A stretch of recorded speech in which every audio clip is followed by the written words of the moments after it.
পরিশোধন করা সাদা চিনি হলো বিষ। সাদা চিনিকে চিকিৎসা বিজ্ঞানীরা সাদা বিষ বলছেন।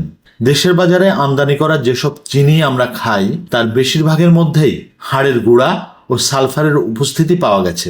এবার সাদা চিনির ক্ষতিকর দিকগুলো জেনে নিন। চিনিতে ক্যান্সারের ঝুঁকি বাড়ে, বিশেষ করে ব্রেস্ট ও কোলন ক্যান্সার, কারণ চিনি শরীরে ইনসুলিনের উৎপাদন বাড়ায়। চিনির ক্ষতি হিসেবে ডায়াবেটিসই সবার কাছে পরিচিত। এছাড়া ফ্যাটি লিভার, দাঁতের ক্ষয়, ত্বকের ক্ষতি, দ্রুত বুড়িয়ে যাওয়া সহ আরো অনেক ক্ষতি লুকিয়ে আছে সাদা চিনিতে। এবার বলি লাল চিনির কথা। এই লাল চিনিও ডায়াবেটিস রোগীদের জন্য ক্ষতিকর, তবে লাল চিনিতে কিছুটা হলেও পুষ্টিগুণ আছে। ক্যালসিয়াম, জিঙ্ক, ম্যাগনেসিয়াম, সেলেনিয়াম থাকায় লাল চিনি রোগ প্রতিরোধ ক্ষমতা বাড়ায়। শীতে লাল চিনি উষ্ণতা দেয়, লিভারকেও সুস্থ রাখে। তাই চিনি যদি খেতেই হয় তাহলে সাদা চিনি না খেয়ে বেছে নিন লাল চিনি।